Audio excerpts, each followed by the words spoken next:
আসসালামু আলাইকুম, কেমন আছেন সবাই? আলহামদুলিল্লাহ আমি ভালো আছি। আজকে আমি বাইলা মাছ ভুনা করব টমেটো দিয়ে। এখানে ভাত বসাইছি, এখানে কড়াই বসাইছি চুলার উপরে। কড়াই গরম হয়ে গেছে, এখন তেল দিয়ে দেব। দিয়ে দিলাম তেল। তেলটা গরম হয়ে গেছে, দিয়ে দিলাম একটু জিরা, একটা তেজপাতা 2 টুকরা করে দিয়ে দিলাম। এখানে আছে পেঁয়াজ কুচি, কাঁচামরিচ। ভাতটা বলক চলে আসছে। লবণ, হলুদ গুঁড়া দিয়ে দিলাম, মিক্স মশলা দিয়ে দিলাম, ভালো করে মিশিয়ে নেব। মশলাটা কষানোর জন্য একটু পানি দিয়ে দিলাম। মশলাটা আমি মিশিয়ে নিয়েছি ভালো করে, এখন ঢাকনা দিয়ে দিলাম, কষিয়ে নেব। মশলাটা কষানো শেষ। এখন এখানে আমি দিয়ে দেবো মাছ, বাইলা মাছ ধুয়ে রাখছি, এটা ঢেলে দিলাম। মাছটা আমি ভালো করে কষিয়ে নিব, সব মশলার সাথে মিশিয়ে দিয়েছি, একটু ঢাকনা দিয়ে দিলাম। আমার ভাতটা হয়ে গেছে, এখন আমি জোরানি দিয়ে নিব।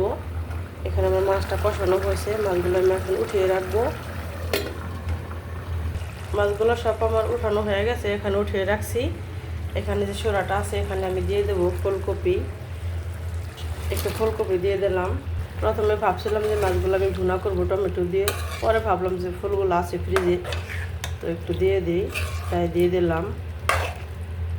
ফুলগুলো সব মশলার সাথে মিশিয়ে নিয়েছি, এখন আমি ঢাকনা দিয়ে দিলাম, ভালো করে কষিয়ে নেব।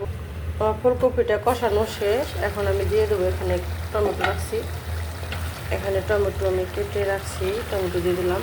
টমেটো আগে দিলে গলে যাবে, এজন্য এখন দিলাম। তো আমি দিয়ে দেবো হালকা একটু পানি। পানি দেওয়া শেষ, এখন আমি ঢাকনা দিয়ে দেবো। বলক চলে আসলে মাছ দিয়ে দেবো। আমার তরকারিটা বলক চলে আসছে, এখন এই মাছগুলো দিয়ে দেবো। যেখানে মাছগুলো আমি উঠিয়ে রাখছি, এখানে এই মাছগুলো আমি দিয়ে দেবো। মাছগুলো দেওয়া হয়ে গেছে, এখন আমি ঢাকনা দিয়ে দিলাম। তরকারিটা হয়ে গেছে, এখন আমি জিরার গুঁড়া দিয়ে নামিয়ে নেব। এখানে আছে জিরার গুঁড়া, এটা আমি দিয়ে দেবো তরকারিতে। জিরার গুঁড়াটা আমি দিয়ে দিছি। আমার তরকারিটা হয়ে গেছে, এখন আমি নামিয়ে নেব। আমার রান্না হয়ে গেছে, আমি রুমে নিয়ে আসলাম। আমার তরকারিটা মাশাআল্লাহ অনেক সুন্দর হয়েছে, দেখেন কালারটা অনেক সুন্দর হয়েছে। এখানে আছে ভাত, ভাতও হয়ে গেছে, তরকারি হয়ে গেছে। আমার রান্নাটা কেমন হলো সবাই দেখেন, দেখে কমেন্ট করে জানাবেন, লাইক করবেন। ভালো থাকবেন সবাই।